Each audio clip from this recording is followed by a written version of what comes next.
Hello everyone, welcome back to our channel English माध्यम के platform पे मैं हूँ आपकी एडुकेटर प्रियंका ठाकुर और हम सॉल्व कर रहे हैं editorial based practice exercise.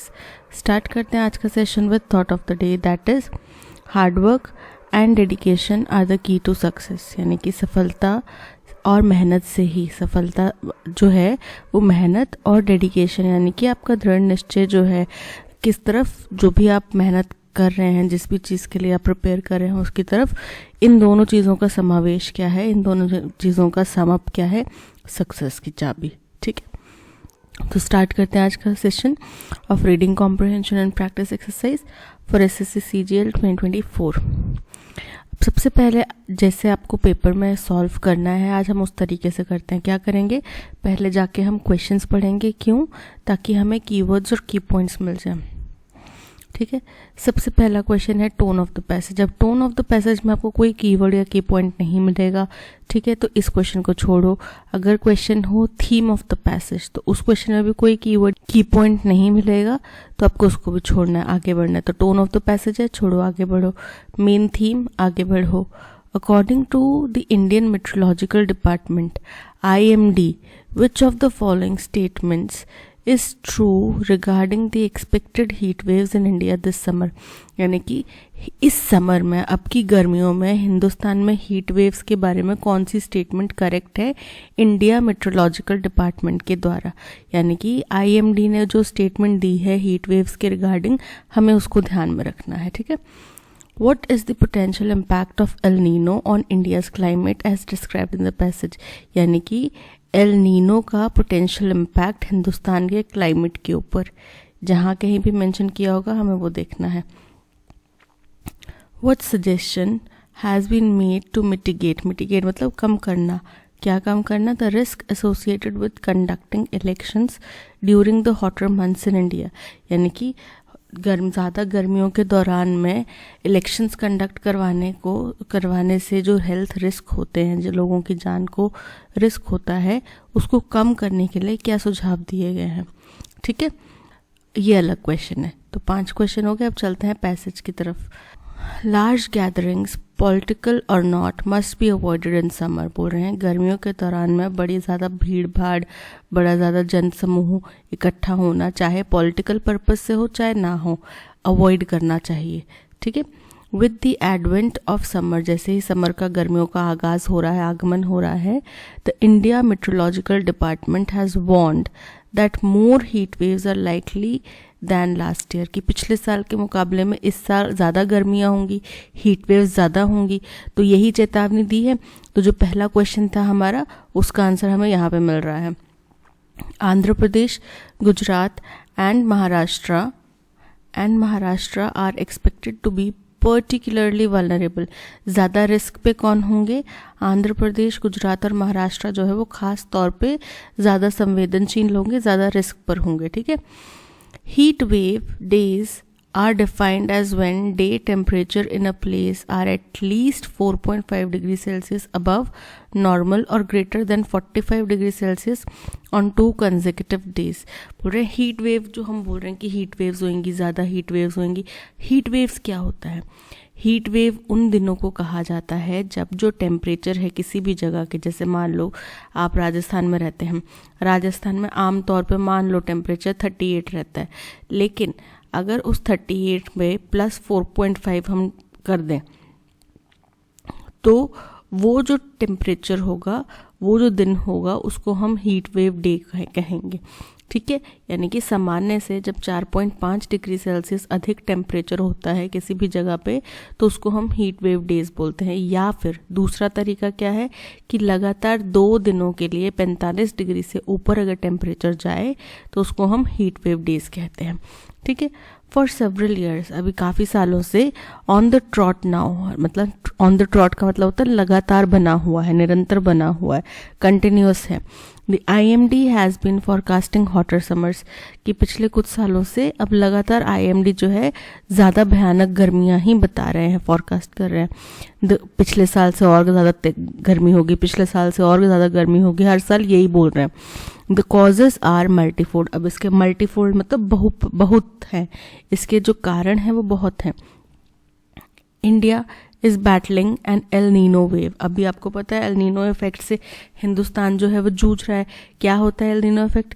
Pacific ocean में जो ओशन करंट्स है वो गर्म हो जाती हैं, जो कि आम तौर पे जो एल नीनो जब नहीं होता तो इसका जो काउंटर होता है वो होता है ला नीना। तो ला नीना जब होता है तो वहाँ की वेव्स जो है वो ठंडी होती हैं, ठीक है, और वो उनकी वजह से बारिश, हिंदुस्तान में जो मॉनसून आता है वो उन्हीं वेव्स की वजह से, वहाँ से जो हवाएं ठंडी होके गर्म होके आती हैं उनकी वजह से मॉनसून आता है, कि यहाँ से ठंडी हवाएं चलेंगी, गर्म हवाएं आएंगी, और ऊपर की तरफ से पहाड़, हमारे हिमालयन जोन से ठंडी हवाएं आएंगी, तो आपस में टकरा के और यहाँ वहाँ पे जाके कूल डाउन होके बारिश होएगी। इस तरीके का कुछ इफेक्ट होता है। तो पूरे हिंदुस्तान अभी एल नीनो से जूझ रहा है।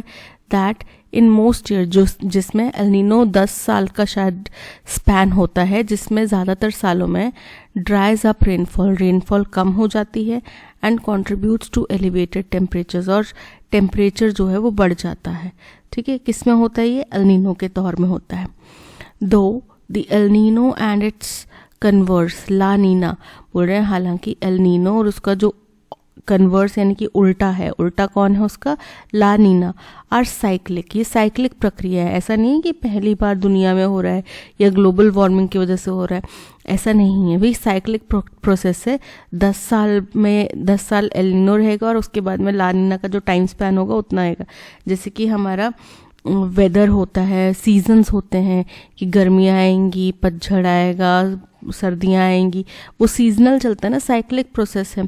दिन के बाद रात होगी, रात के बाद सुबह होगी, सुबह के बाद दिन होगी, शाम होगा, फिर रात होगी, ये साइक्लिक प्रोसेस है। सेम ऐसे ही एल नीनो और ला नीना जो है साइक्लिक प्रोसेस है। There is also the larger phenomenon of warming temperatures El Nino causing accelerated melting in Arctic. बोल रहे हैं कि ये दोनों तो साइक्लिक प्रोसेस हैं, कुछ और भी प्रक्रियाएं हैं, कुछ और भी चीज़ें हैं, बड़े पहलू हैं जो कि टेम्परेचर को और ज़्यादा गर्म कर रहे हैं, जिसकी वजह से आर्कटिक में जो आइस है, आर्कटिक सर्कल की आइस जो है वो मेल्ट हो रही है। A drawing up of moisture laden tropical wind, और साथ ही साथ मॉइस्चर यानी कि ट्रॉपिकल विंड जो होती है जिसके अंदर मॉइस्चर भरपूर मात्रा में होता है वो भी सूखती जा रही है। एंड कॉन्सिक्वेंटली फ्यूअर क्लाउड्स, और इसके परिणाम स्वरूप क्या हो रहा है, जो बादल हैं वो कम बन रहे हैं, ठीक है। एंड दस ड्राई बेकिंग ग्राउंड टेम्परेचर्स, और इसकी वजह से क्या हो रहा है, और ज़्यादा सूखा, और जो ग्राउंड टेम्परेचर यानी कि ज़मीन पर जो टेम्परेचर है वो बहुत ज़्यादा बढ़ रहा है, ठीक है। ये परिणाम है एल नीनो इफेक्ट के। This year the weather agencies warnings are more portentous as millions are expected to queue up outside polling stations in India। अब इलेक्शंस आ गए हैं, अब तो है ना, आचार संहिता लग चुकी है, तो बोल रहे हैं कि इस साल ये जो वार्निंग एजेंसी है, वेदर एजेंसी है, वो जो वार्निंग दे रही है वो ज़्यादा पोटेंशियस यानी कि अशुभ है। क्यों है अशुभ? क्योंकि करोड़ों की संख्या में, लाखों करोड़ों की संख्या में हम देशवासी जो हैं वो पोलिंग बूथ्स के बाहर खड़े होने वाले हैं, पोलिंग लाइंस में कतारों में खड़े होने वाले हैं वोट करने के लिए।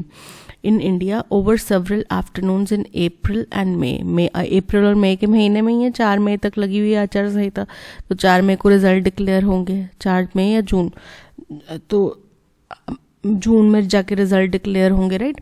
तो ये सारा प्रोसेस यहाँ पे चलेगा, गर्मियों के सीजन में ही चल रहा है। तो आम अब मंत्री वगैरह तो बैठे होंगे अपने अपने इसी कमरे में रिजल्ट का वेट करने के लिए, लेकिन आम जनता तो भीड़ में लंबी लंबी कतारों में खड़ी होने वाली है ना।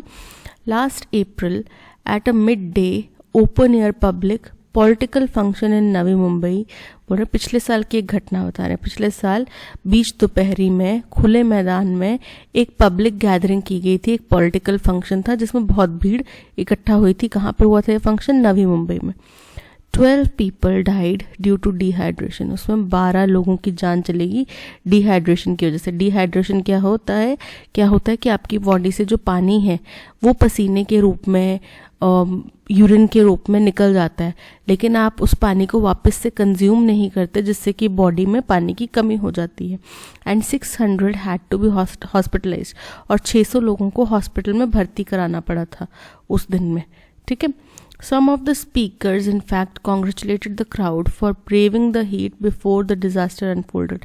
बोल रहे हैं कि ये घटना होने से कुछ ही क्षण पहले जो वहाँ पे पॉलिटिकल गैदरिंग थी, तो जाहिर सी बात है कुछ नेता लोग आए होंगे और वो कुछ भाषण दे रहे होंगे. अब जो भाषण देते हैं तब सोचते थोड़ी कि जनता परेशान हो रही है या जनता धूप में बैठी हुई है. तो उन स्पीकर्स ने, वहाँ पे कुछ लोग जो बोल रहे थे, भाषण दे रहे थे, उन्होंने बधाई भी दी, उस भीड़ को बधाई भी दी कि आप कितने बहादुर हैं, आप इतनी गर्मी में भी यहाँ पर बैठे हुए हैं, हमें सुनने आए हैं, आप हमारे से प्यार करते हैं इसलिए आए. ऐसा कुछ उनको मतलब मक्खन लगा रहे थे. ठीक है. और जस्ट उसके थोड़े ही क्षण बाद ये डिज़ास्टर वाली घटना, ये बड़ी ही आपदा वाली घटना जो है अनफोल्डेड, मतलब सामने आ गई. This highlights the degree of disregard the governmental machinery accords to the public health impacts of heat waves. तो ये क्या दर्शाता है? ये सीधे तौर पे इस बात पे जोर देता है, इस बात को दर्शाता है कि क्या स्तर है कि ये जो मंत्री लोग होते हैं, गवर्नमेंट की मशीनरी होती है, जो सरकारी तंत्र है, वो किस तरीके से डिसरिगार्ड करता है, यानी कि उपेक्षा करता है किसकी? आम जनमानस की, आम जनता की, और उनकी हेल्थ को क्या प्रभाव पड़ेगा इन हीट वेव से, वो ये भी नहीं ध्यान में रखते. दिस इलेक्शन ईयर, अब ये तो इलेक्शन का साल है. फॉर इंस्टेंस, उदाहरण के तौर पे, the election commission of India had already issued an advisory. Election commission of India ने एक एडवाइजरी जारी कर दी है, सलाह जारी कर दी है, to its state electoral officers. किनको? अपने स्टेट के जो इलेक्टोरल ऑफिसर्स हैं उनको, ahead of the IMD's public heat warnings. और किससे पहले?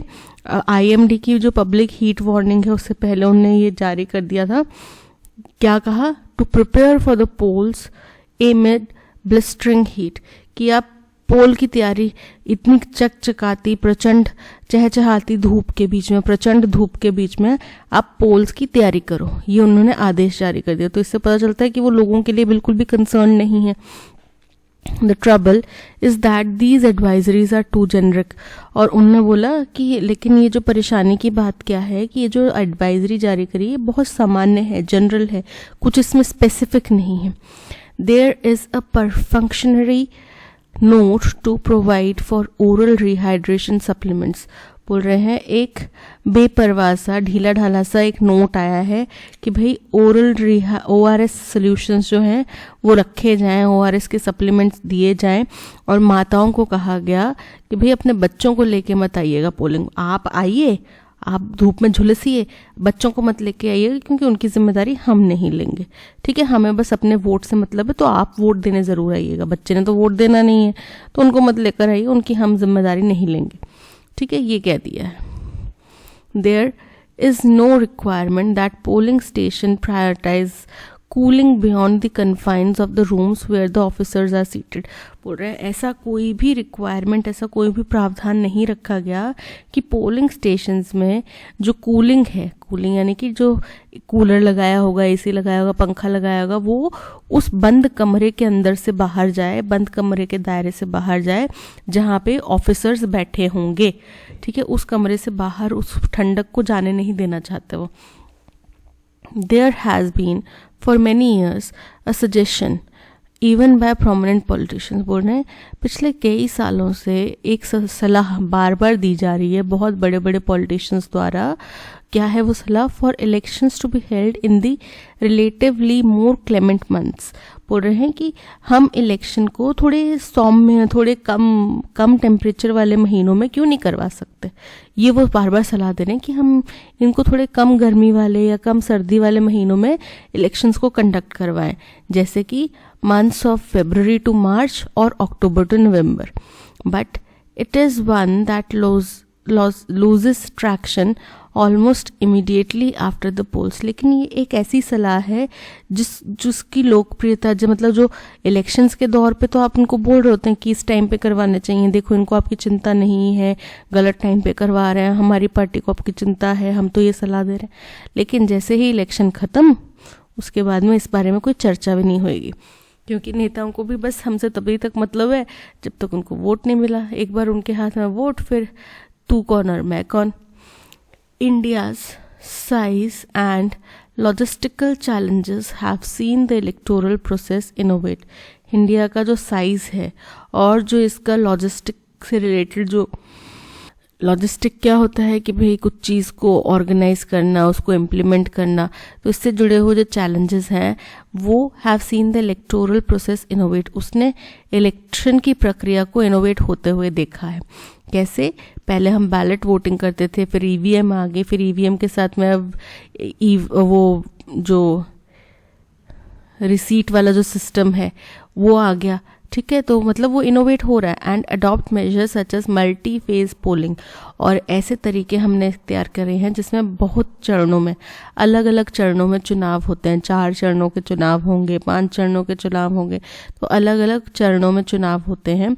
And even the use of electronic ballets, और वही ईवीएम्स का इस्तेमाल किया जा रहा है। With temperature records collapsing every year and the links between the heat waves, जैसे जैसे टेम्परेचर के जो रिकॉर्ड हैं वो हर साल टूट रहे हैं, और जो लिंक बन रहा है हीट वेव्स के बीच में, क्लाइमेट के बीच में और हेल्थ के बीच में, बिकमिंग इवन मोर एक्सप्लिसिट, और भी ज़्यादा स्पष्ट होता जा रहा है, गंभीर होता जा रहा है। It is time that the electoral process mulls over creative ways to account for the crisis. तो ये बहुत हाई टाइम है, एकदम सही समय है जब म्यूल्स ओवर मतलब विचार किया जाए। किसके ऊपर विचार किया जाए? कि इलेक्शन प्रोसेस के लिए द्वारा विचार किया जाए कि हम किस तरीके से इस क्राइसिस के से जूझ सकते हैं। ये जो गर्मी की वजह से लोगों को परेशानी हो रही है, इस क्राइसिस से हम क्रिएटिव तरीके से जूझ सकते हैं। ठीक, कुछ ना कुछ तो क्रिएटिविटी लानी पड़ेगी यहाँ पे, कुछ ना कुछ तो जनता के बारे में सोचना पड़ेगा, है ना, ताकि वो गर्मी में परेशान ना हो। या फिर जैसा कि पिछले साल की घटना कि 12 लोगों की जान चलेगी, ऐसी घटना ना हो। ठीक है, ये था पैसेज में मोटे मोटे तौर पे क्या बोला है कि आईएमडी ने चेतावनी दी है कि भाई गर्मी बहुत पड़ने वाली है, आप लोग अपने अपनी सेहत का ध्यान रखो, और बहुत ज़रूरी ना हो तब तक बाहर ना निकलो। अब जाहिर सी बात है कि आपको ऑफिस जाना है तो आपको निकलना ही पड़ेगा घर से बाहर। ठीक है, फिर उन्होंने बोला कि चलो ये सलाह तो आईएमडी ने दे दी। आईएमडी भी एक सरकारी तंत्र ही है, लेकिन हम आम जनमानस कैसे बच सकता है जब इलेक्शंस ही इसी दौर में हो रहे हैं। फिर उन्होंने बताया कि पिछले साल भी ऐसी घटना हुई थी जहाँ पे एक पॉलिटिकल गैदरिंग के दौरान पे कितने लोग 12 लोग मारे गए थे, 600 लोगों को हॉस्पिटलाइज कराना पड़ा था। फिर उन्होंने बोला कि सरकारें कहीं आई कहीं गई, उन्होंने कईयों ने सुझाव दिए कि भाई आप इस टाइम पे कर लो, लेकिन वो कोई भी उसके ऊपर एक्शन नहीं लिया जाता कि ना टाइमिंग चेंज की जाती है, ना ठंडक लोगों को पहुंचाई जाती है। ठीक है, बल्कि बस लोगों को ये सलाह दे दी कि भाई औरतें आएँ, लेकिन औरतें आएँ बच्चों को ना लेकर आएँ, और ओआरएस अपना सप्लीमेंट साथ में रखें, कुछ दिक्कत हुए तो ओआरएस पीते रहें। ये चीज़ें उनको सलाह दी गई ताकि डिहाइड्रेशन ना हो। तो चलते हैं क्वेश्चन नंबर 1 की तरफ। टोन कैसी है पैसेज की? तो टोन सावधानी बरतने के लिए बोल रही है ना। सबसे पहले आईएमडी ने सावधानी बरतने के लिए बोल दिया, फिर उसके बाद सरकार ने बोल दिया कि भी बच्चों को मत लेकर आना और ओआरएस पीते रहना। ठीक है, तो कॉशन दे रहे हैं। तो पूरा पैसेज क्या है? Cautionary. Option A is correct. Main theme passage की, अब देखो सबसे पहले लास्ट वाला देखो, ऑल ऑफ द अबव की ऊपर निम्नलिखित तीनों ही इसमें है। तो देखो सबसे पहले देखते हैं the impact of heat waves on public health and the electoral process. ये तो करेक्ट है कि हीट वेव्स का लोगों की सेहत और इलेक्शन प्रोसेस के ऊपर क्या पड़ेगा। करेक्ट है। The importance of multi phase polling, क्या हमने मल्टी फेज पोलिंग की इम्पोर्टेंस के ऊपर चर्चा करी है? वो तो सिर्फ एक लाइन आई ना कि बहुत सारे तरीके हैं जिसमें हमने इवॉल्व हुए हैं इलेक्शन प्रोसेस में, उसमें से एक क्या है? Multi phase polling. ठीक है, तो ऑल ऑफ द अबव तो हो ही नहीं सकता क्योंकि मल्टी फेज पोलिंग वाला आंसर करेक्ट नहीं है। ऑप्शन डी हो गया एलिमिनेट, और ये भी मल्टी फेज पोलिंग वाला भी इनकरेक्ट है। The role of electronic ballots in reducing heat waves related, electronic ballot से ईवीएम की मदद से क्या हीट वेव से रिलेटेड रिस्क कम हुए हैं? नहीं ना, और ना ही हमने इसके ऊपर चर्चा करी है। तो ऑप्शन सी भी इनकरेक्ट हो गया। तो पता चल गया ये तीनों इनकरेक्ट क्यों हुए। Option A is correct. अब इंडिया मेट्रोलॉजिकल डिपार्टमेंट ने क्या कहा था हीट वेव्स के बारे में? उन्होंने बोला कि गर्मियां बढ़ने वाली हैं पिछले साल के कंपैरिजन में, और 3 स्टेट्स के नाम बताए, आंध्र प्रदेश, गुजरात और महाराष्ट्र, जहां पे बहुत ज़्यादा वल्नरेबिलिटी, बहुत ज़्यादा रिस्क पर होंगे ये स्टेट्स। पहला है the IMD has predicted that there will be fewer heat waves, कम होंगी हीट वेव्स, इनकरेक्ट है। Heat wave days are defined by the IMD as days when night temperatures in a region are at least 4.5 degree above normal or greater than 45 degree for 2 consecutive nights। तो रात के temperature की बात नहीं की गई, दिन के टेम्परेचर की बात की गई है। और इमेजिन करो कोई ऐसा दौर आ जाए जब रात को इतना हाई टेम्परेचर हो, तो मतलब दिन में कितना हाई होगा। ठीक है, ये इनकरेक्ट है। The IMD has warned that more heat waves are likely this year than the last year, with Andhra Pradesh, Gujarat and Maharashtra expected to be particularly vulnerable। बिल्कुल करेक्ट है, option C is correct. Potential impact क्या है El Nino का? तो El Nino क्या करता है, बरसातें कम कर देता है, वेदर को ड्राई आउट कर देता है, राइट? यही काम करता है एल नीनो इफेक्ट। चलिए देखते हैं। El Nino is expected to bring cool temperatures, cooler temperatures, तो ठंडा नहीं करता और गर्म करता है, क्योंकि पैसिफिक ओशन का जो पानी है, पैसिफिक ओशन की जो करंट्स हैं वो ही गर्म हो जाएंगी। ठीक है, तो इनकरेक्ट हो गया। El Nino is a phenomenon that typically results in waiter conditions, waiter मतलब और ज़्यादा बारिशें करने के लिए ये जिम्मेदार है, तो उसके लिए ला नीना जिम्मेदार है, एल नीनो नहीं। ठीक है, तो ये इनकरेक्ट हो गया। El Nino is associated with drying up rainfall, बारिशों को सुखा देता है, and contributing to elevated temperatures in India, और टेम्परेचर्स को बढ़ा देता है, which is a factor in the forecast of hotter summers, जिसकी वजह से हम साल दर साल और ज़्यादा गर्म समर्स को प्रिडिक्ट कर रहे हैं। So option C is correct. Suggestions क्या दिए गए रिस्क को कम करने के लिए, कि भाई आप थोड़े ठंडे महीनों में इलेक्शन कंडक्ट करवा दो। पहला एक सजेशन ये दिया गया। दूसरा सजेशन ये दिया गया कि भाई आप जो है, ठीक है, तो ये सजेशन दिया गया। चलते देखते हैं। Implementing more efficient electronic voting system, तो EVM हम ज़्यादा से ज़्यादा लगा दें, प्रभावशाली लगा दें, उससे गर्मी का क्या लेना देना? गर्मी तो EVM से कम नहीं हुई, गर्मी तो पंखा चला के, कूलर AC चला के तभी कम होएगी, या घर के अंदर रहकर कम होएगी। बाहर निकलेंगे तो गर्मी लगेगी ही। सो ये इनकरेक्ट है। Holding elections in the relatively more clement months of February, March और October, November की, जब थोड़ा सौम्य मौसम होता है, ठंडा थोड़ा मौसम रहता है, नॉर्मल टेम्परेचर रहता है, तो उस दौर में करवाया जाए, जैसे कि February से March और October से November। बिल्कुल करेक्ट है, option B is correct. The peasants worked the whole day in the fields and stopped working in the evening and went to their homes। peasants कौन होते हैं? मजदूर, लेबरर्स जो होते हैं। उन्होंने दिन भर काम करा खेतों में और फिर शाम को काम करना बंद कर दिया। तो जब काम करना बंद कर देते हैं उसको क्या बोलते हैं? Call it a day. जैसे कि आप ऑफिस में काम कर रहे हैं तो आपका फ्रेंड बोलता है कम ऑन यार Rohan, let's call it a day, let's go home, यानी कि अब इसको बंद करते हैं और अब घर जाते हैं। And went to their homes, तो गेव इट अ वर्ल नहीं होता, क्या होता है? Called it a day. Option D is correct. Due to tight deadlines for delivery and increased focus on performance outcomes, many employees are unable to enjoy a proper work life। बोल रहे हैं क्योंकि tight deadlines हैं delivery की, focus ज़्यादा performance outcomes के ऊपर दिया जा रहा है, तो बहुत सारे जो एम्प्लॉयज़ हैं वो अच्छी सेहतमंद वर्क लाइफ नहीं इंजॉय कर पाते। उनको बस सारा टाइम स्ट्रेस, प्रेशर यही रहता है। ठीक है, stress could eminent out of various situation. Stress बहुत सारे कारणों से उत्पन्न हो सकता है, सच एज लाइफस्टाइल, जैसे कि हमारा लाइफस्टाइल कैसा है, हेल्थ कैसी है, रिलेशनशिप में कोई परेशानी है, सपोर्ट नहीं मिलता फैमिली से घर पे, and competitive focus on acquiring material symbols of success and career advancements, कि करियर में सफलता और सक्सेस में बढ़ोतरी। ठीक है, ये जो मटेरियल रिक्वायरमेंट्स हैं, मटेरियल सिंबल्स हैं सफलता के, इनको हासिल करने के लिए कंपटीशन के ऊपर फोकस करना बहुत ज़्यादा बढ़ गया है। इन सभी कारणों से क्या होता है? स्ट्रेस होता है। In today's fast-moving world, Many young professionals are vulnerable to stress. आज की तेज़ दौड़ती हुई ज़िंदगी में, भाग दौड़ भरी ज़िंदगी में जो बहुत सारे यंग प्रोफेशनल्स हैं, युवा नौजवान जॉब गोअर्स हैं, वो जिनको बहुत ज़्यादा जो कि बहुत ज़्यादा रिस्क पर हैं. किसके रिस्क पर हैं? स्ट्रेस के रिस्क पर हैं.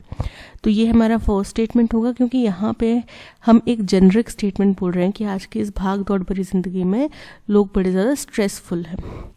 टू ऐड टू दिस, इसमें और ज़्यादा स्थिति को गंभीर करने के लिए the current economy has impacted many companies revenues, की करंट जो इकोनॉमिक स्थिति है उसने बहुत सारी कंपनीज के रेवेन्यूज़ मतलब जो उनका प्रॉफिट होता है, इनकम होता है, उसको प्रभावित करा है और प्रॉफिट्स को प्रभावित करा है. Which in effect have put many jobs at risk, जिसके परिणाम स्वरूप कई लोगों की नौकरियां खतरे में आ गई हैं. नौकरियां खतरे में आ गई हैं तो क्या हो गया? यंग प्रोफेशनल्स परेशान. In the frequency of counselling at risk resulting in the frequency of counselling support and guidance going up significantly, जिसकी वजह से लोग काउंसलिंग का सहारा ले रहे हैं, गाइडेंस ले रहे हैं लोगों से, और इसके आंकड़े और ज़्यादा बढ़ गए हैं. क्योंकि जितने ज़्यादा लोग रिस्क पर होंगे, जिनकी नौकरियां रिस्क पर होंगी, वो सभी कहीं ना कहीं से कुछ प्रोफेशनल हेल्प चाह रहे होंगे. ठीक है. सो डी जो है वो कह रहा है कि भाई इसमें और ज़्यादा इजाफा हो गया, क्योंकि इकोनॉमिक कंडीशन भी ठीक नहीं है, जिसकी वजह से कंपनीज प्रॉफिट नहीं बना पा रही, जिसकी वजह से वो लोगों को नौकरी से निकाल रही हैं, जिस वजह से लोग और ज़्यादा स्ट्रेस में आ रहे हैं और काउंसलिंग और गाइडेंस की हेल्प ले रहे हैं. ठीक है. अब देखो, बी स्टेटमेंट में बोला कि स्ट्रेस बहुत सारे कारणों से उत्पन्न हो सकता है, जैसे कि लाइफस्टाइल, ये करियर में एडवांसमेंट. ठीक है. और ए स्टेटमेंट बोल रहा है टाइट डेडलाइंस और डिलीवरी, इन सब चीज़ों की वजह से भी स्ट्रेस बढ़ सकता है. तो हम कारण बता रहे हैं स्ट्रेस बढ़ने के, तो बी के बाद में ए आएगा, जहाँ पे पहली दफ़ा जिक्र किया गया कि भाई कारण क्या है स्ट्रेस बढ़ने के, तो उसके बाद में ये भी एक कारण है, तो बी के बाद में ए आएगा. ठीक है. सी हमारा फर्स्ट स्टेटमेंट है ही, तो सी फर्स्ट स्टेटमेंट केवल एक ही ऑप्शन में है, ऑप्शन डी में, और बी के बाद में ए आ रहा है. So C, B, A, D, option D is correct. How will you ask everyone if the sweets will be delivered by Jack today in active voice? अब आपको ये कहना है कि भाई स्वीट्स जो है वो जैक द्वारा डिलीवर की जाएंगी, एक्टिव वॉइस में कहना है. तो जैक के द्वारा की बजाय क्या होएगा? आप पूछ रहे हैं किससे कि क्या स्वीट्स जैक के द्वारा डिलीवर की जाएंगी, तो जैक के द्वारा क्या बन जाएगा? जैक डिलीवर करेगा, तो will Jack deliver the sweets today. तो will Jack be delivering नहीं आएगा, will Jack deliver the sweets today. Option C is correct. अब यहाँ पे जो अंडरलाइन वर्ड है vulnerable, उसका सिनोनिम बताना. तो vulnerable का मतलब क्या होता है? कोई चीज़ जो रिस्क पर है. ठीक है. अब पहले स्टेटमेंट पढ़ लेते हैं पूरा. From the outset of the pandemic, the United Nations system mobilized early and comprehensively. जैसे ही पेंडेमिक की शुरुआत हुई तो शुरुआत से ही यूनाइटेड नेशन का जो सिस्टम है वो बहुत तेज़ी से और बहुत व्यापक तौर पे विस्तार से आगे बढ़ा, मोबिलाइज करा. It led on the global health response, provided life-saving humanitarian assistance to the most vulnerable जो कि रिस्क पर होते हैं, at risk. Option A is correct. Poor गरीब, एरोगेंट मतलब बहुत ही घमंडी, और अडेप्टेबल मतलब किसी भी चीज़ में ढल जाना. तो किन लोगों की मदद करी? गरीब लोगों की मदद करी, घमंडी लोगों की मदद करी, जो लोग किसी भी माहौल में ढल जाते हैं उसकी मदद करी, या जो लोग रिस्क पर हैं, खतरे में हैं, उनकी मदद करी. सो option A at risk is correct. अब करेक्टली जहाँ पे इंडेफिनिट आर्टिकल का इस्तेमाल किया गया है वो स्टेटमेंट हमें चूज करना है. आई have never seen an UFO in an English movie. देखो, मूवी जो है वो ई एलिफेंट ए उसकी साउंड में आ रही है, इंग्लिश मूवी. ठीक है. तो वो क्या होगा? एन के साथ में इस्तेमाल होगा. लेकिन UFO, अम्ब्रेला, यूम्ब्रेला, अम्ब्रेला क्या होता है? अम की साउंड आती है ना, तो वो क्या हो गया? AEIOU वाले वॉवल साउंड्स. ठीक है. लेकिन अगर अम की आवाज़ नहीं आ रही, यूनियन की आवाज़ आ रही है, YOU वाला यू, तो उस टाइम पे क्या हो जाएगा, साथ में अ इस्तेमाल होगा ना कि एन। तो यूएफओ के साथ में एन नहीं आएगा, ठीक है। तो फर्स्ट स्टेटमेंट में एन आ रहा है, यूएफओ के साथ में इनकरेक्ट हो गया। आई have never seen a UFO in a English, English के साथ में अ नहीं आएगा, एन इंग्लिश मूवी आएगा। I have never seen a UFO in an English movie, option C is correct. A person who kills somebody specially for political reason, political कारणों से किसी व्यक्ति का खून कर देना, उस व्यक्ति को क्या बोलते हैं, मॉन्स्टर, मॉन्स्टर बोलते हैं। दैत्य, दानव, क्रिमिनल यानी कि अपराधी, हैंगमैन, हैंगमैन जो कि फांसीदार होता है, फांसी देता है जो, और assassin, assassin is correct, option D is correct.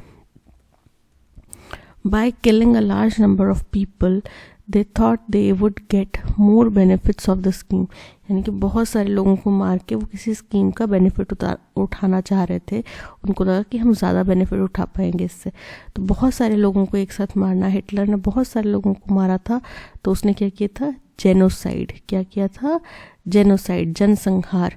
Homicide यानी किसी को भी आप हत्या कर दो वो क्या होता है, होमिसाइड, है ना।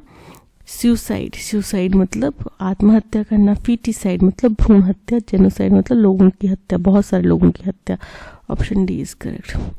Ishwar Chandra Vidyasagar fought hard against dash practices which affected Indian society for of his time, तो उन्होंने इल प्रैक्टिसेस जो थी उनसे लड़ाई करी थी। मैनी ईविल प्रैक्टिसेस बिल्कुल करेक्ट है। ऑल ईविल सभी दुर प्रैक्टिसेस जो थी, गलत प्रैक्टिसेस थी, उनसे लड़ाई करी, तो सबसे नहीं करी लेकिन बहुत सारी से करी। मोस्ट मतलब ज़्यादातर ईविल प्रैक्टिसेस है, और मोर, मोर हमेशा कंपैरेटिव डिग्री में आएगा, यहाँ पे कंपैरिजन कर नहीं रहे, तो option A many is correct. It was evident from his gestures that he was feeling guilty, evident मतलब साफ जाहिर हो रहा था, विजिबल था। अब एंटोनिम क्या होएगा, हिडन, ठीक है, तो ऑप्शन ए हिडन इसका एंटोनिम है। प्रोफ्यूज, प्रोफ्यूज का मतलब क्या होता है कि बहुत ज़्यादा अधिक, करेक्ट मतलब एकदम सही, विजिबल मतलब जो दिख रहा है, so option A hidden is correct. India needs to do better on rights and freedoms, incorrectly spelled word बताना है। India needs to do better on rights and freedoms, welfare and justice, growth and development, and in building a more egalitarian society। अब egalitarian मतलब क्या होता है, एक ऐसा समाज जहाँ पे लोग जो हैं सभी को इक्वल मानने पे विश्वास रखते हैं, सभी को समान मानने में विश्वास रखते हैं। egalitarian मतलब सभी को समान मानने में विश्वास रखना। इसके स्पेलिंग क्या होते हैं, देखो यहाँ पे करेक्ट स्पेलिंग दिए गए हैं, GALITARIAN, option A is correct. Freedoms incorrect है, फ्रीडम होता है, फ्रीडम करेक्ट लिखा हुआ है यहाँ पे। डेवलपमेंट इनकरेक्ट है, डेवलपमेंट करेक्ट है। जस्टिस इनकरेक्ट है, जस्टिस करेक्ट है। नर्वस, नर्वस का एंटोनिम बताना, नर्वस मतलब कुछ झिझक से, तो वहीं कुछ डर से, आप जब डर जाते हैं किसी इंटरव्यू के लिए, आप पहले डर गए हैं तो आप नर्वस हो जाएंगे, ठीक है, तो इसका एंटोनिम क्या हो जाएगा, एकदम कॉन्फिडेंट कोई व्यक्ति, बहादुर कोई व्यक्ति, कोई बहादुर व्यक्ति, ठीक है। तो हेजिटेंट, हेजिटेंट मतलब झिझक रहा है, कुछ झिझक है उसको, ठीक है।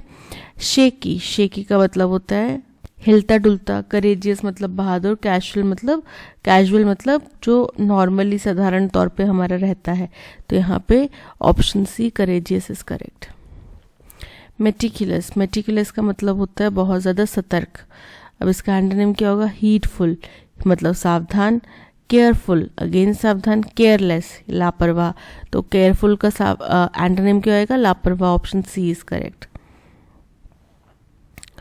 The young one of a lion is called a dash, जो कोई शेर है उसका छोटा सा बच्चा होता है उसको क्या बोलते हैं, कब, क्या बोलते हैं, कब। सो कॉल्ट नहीं, चिक नहीं, काफ नहीं, cub. Option D is correct. Has the custard not been cooked by her, क्या ये कस्टर्ड उसके द्वारा नहीं बनाया गया है, तो इसको अगर हमने एक्टिव वर्ड्स में लिखना हो तो क्या लिखेंगे, has she not cooked the custard, यानी कि हैव, शी के साथ में हैव नहीं इस्तेमाल होएगा, डस नहीं होगा, क्योंकि यहाँ पे कौन सी फॉर्म में, हैज़ फॉर्म में, ठीक है।